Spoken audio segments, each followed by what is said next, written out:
Hello friends, today we are going to calculate the centroid of given figure as well as the moment of inertia about the base of given figure. We are also going to calculate the moment of inertia with respect to x-axis axis as well as y-y axis, and through that ix and iyy we can find out the moment of inertia with respect to base also. So let us calculate the centroid first of this given figure. First of all, we have to assume the reference axis to calculate the centroid. So let us assume the vertical left hand side and horizontal bottom part as a reference axis as y and x respectively, and let us convert this given wall figure into the different part. A full rectangular part of base as a 400 mm and depth as a 300 mm. Second part as a triangular part having 200 mm as a base and height as a 300 mm, as well as the half circular curve having the radius as a 150 mm, as we have given the diameter as a 300 mm. So the third part having the radius as a 150 mm, which is deducted from this rectangular part. So this C part is deducted in each and every calculation.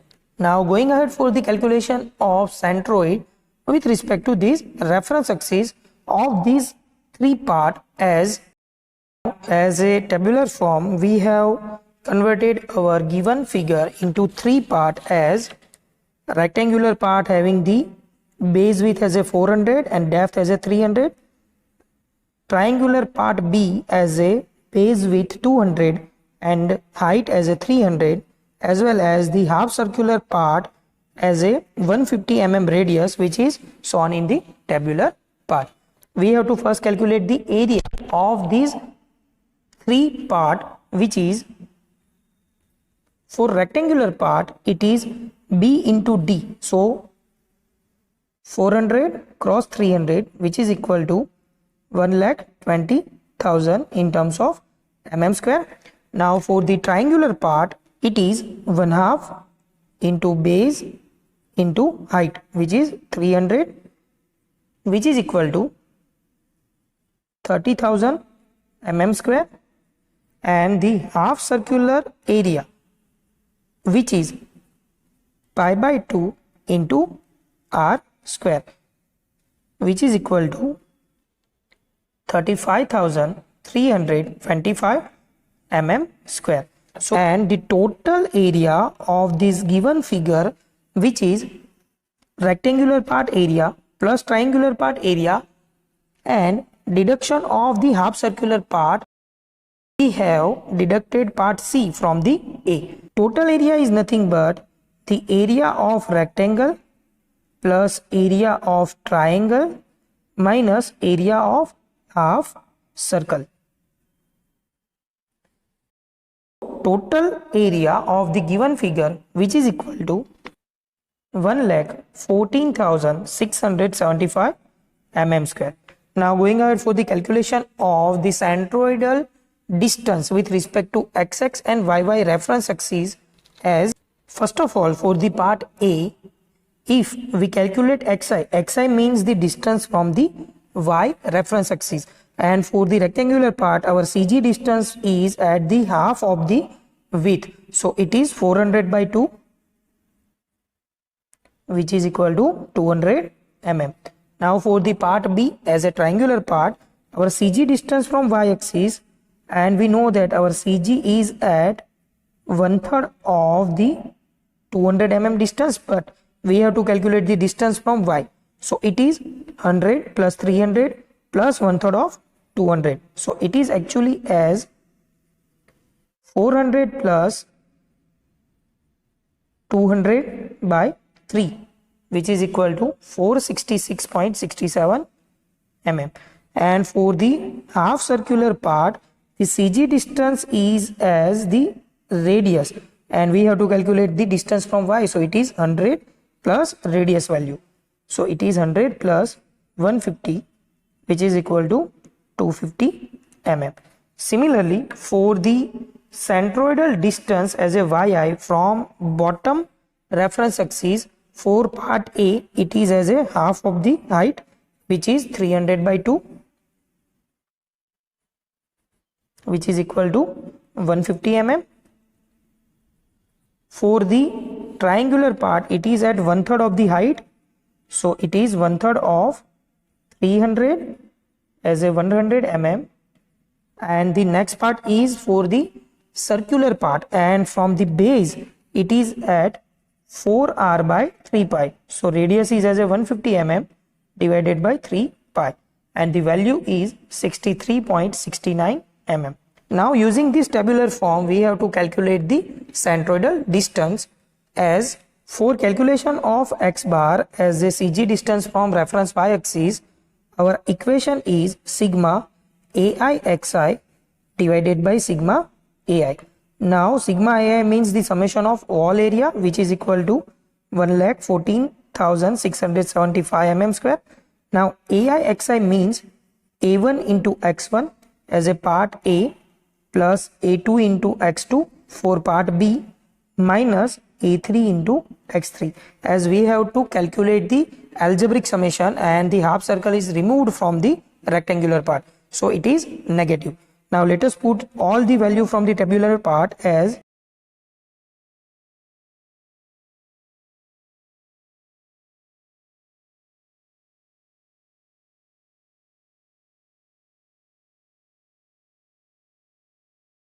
now calculating this term, we will have the x bar value as a 254.36 mm.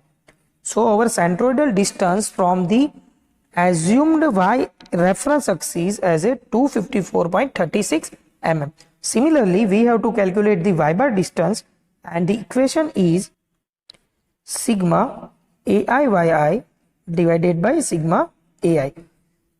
Now for calculation of y bar, we have to replace the value of x1 with the y1. So A1 y1 plus A2 y2, again the half circle is removed from the rectangular part, hence it is minus A3 y3 divided by sigma AI. Now putting all the value from the tabular part, we have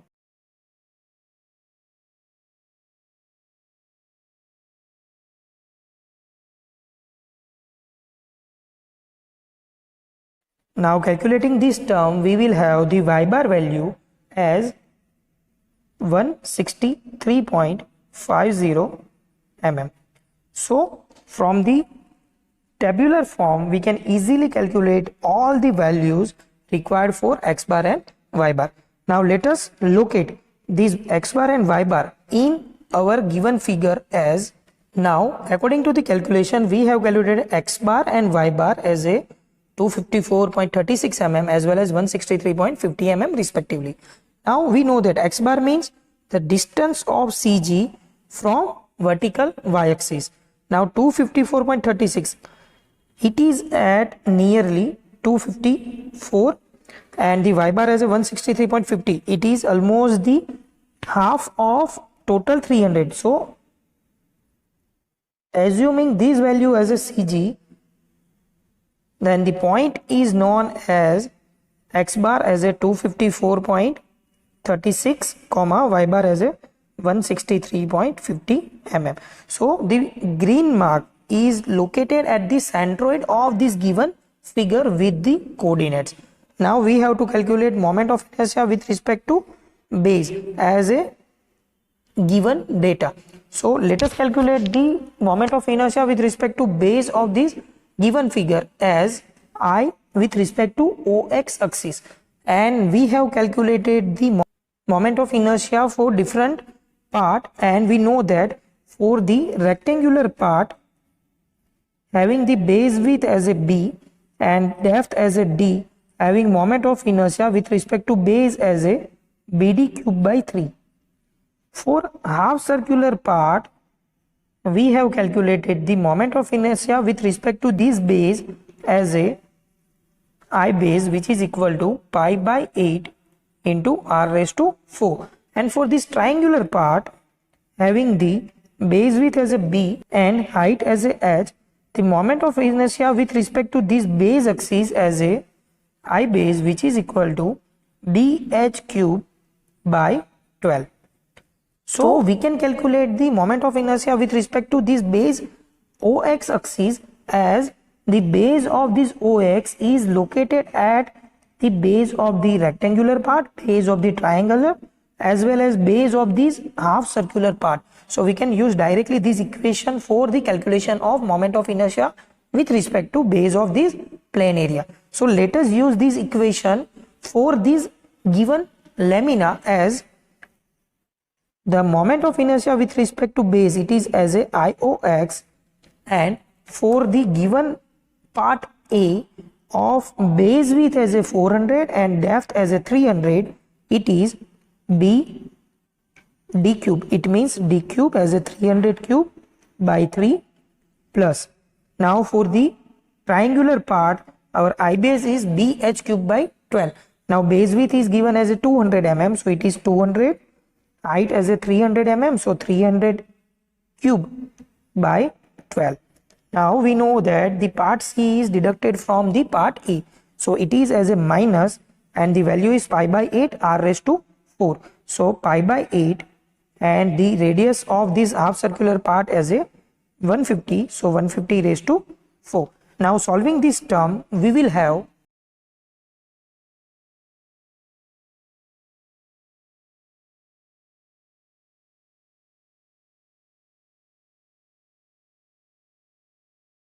now summing up all the value, we will have the moment of inertia with respect to base of the given lamina as 3.851 into 10 raised to 9 in terms of mm raised to 4. Now for next phase, as a first we are going to calculate the moment of inertia with respect to centroidal axis, and then using that centroidal moment of inertia we have to find out the base axis using parallel axis theorem, as we use this tabular form for the calculation of x bar and y bar. Now using this tabular form, we have introduced hy, which is equal to mod of x bar minus xi. It means that the negative value will convert into positive value. Now x bar value is as a 254.36, so our x bar is,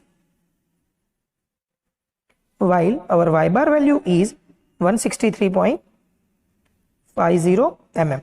Now we have to calculate hy and hx for all part as a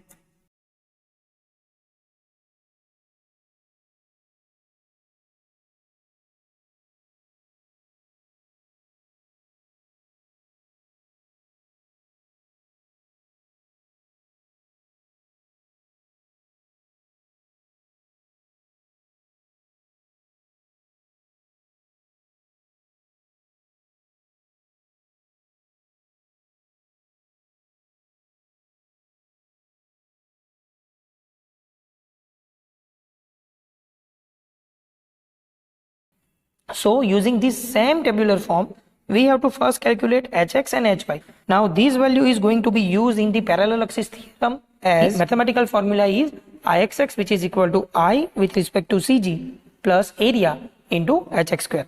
Now we know that for the rectangular part, the moment of inertia with respect to xx, which is equal to bd cube by 12. So the b value is 400, d value is 300 cube divided by 12 plus area is calculated as into hx square, and our hx value is 13.5, so it is 13.5 square. This value is for the rectangular part.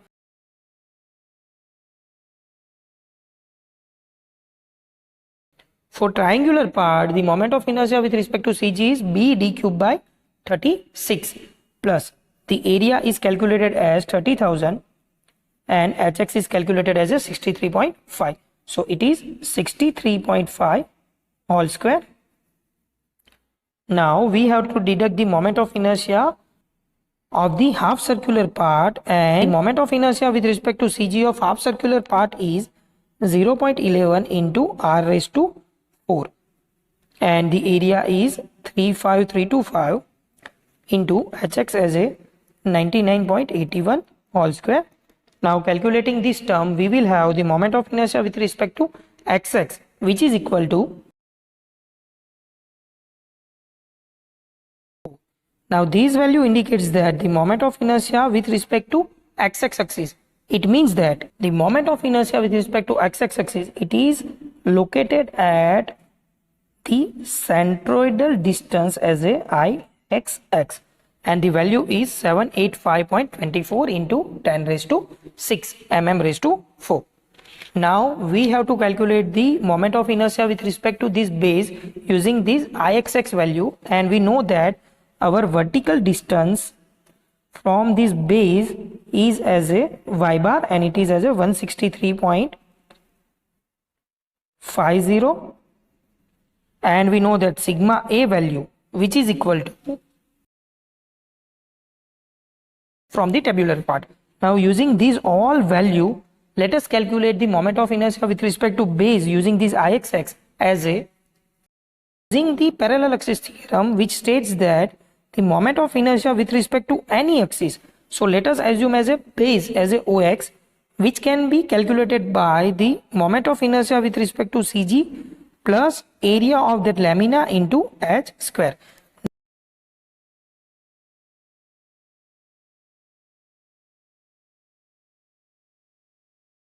Now calculating this term, we will have the moment of inertia with respect to base, which is equal to 3.851 into 10 raised to 9 in terms of mm raised to 4, and we have calculated the base moment of inertia using the PD cube by 3, BH cube by 12 as well as pi by 8 r raised to 4 having the same value as a 3.85 into 10 raised to 9 mm raised to 4. So we can calculate the moment of inertia with respect to base using direct equation, or if we do not know the direct equation of the moment of inertia with respect to base, then we can use the moment of inertia with respect to x-axis axis, and using parallel axis theorem we can calculate moment of inertia with respect to any axis using this theorem.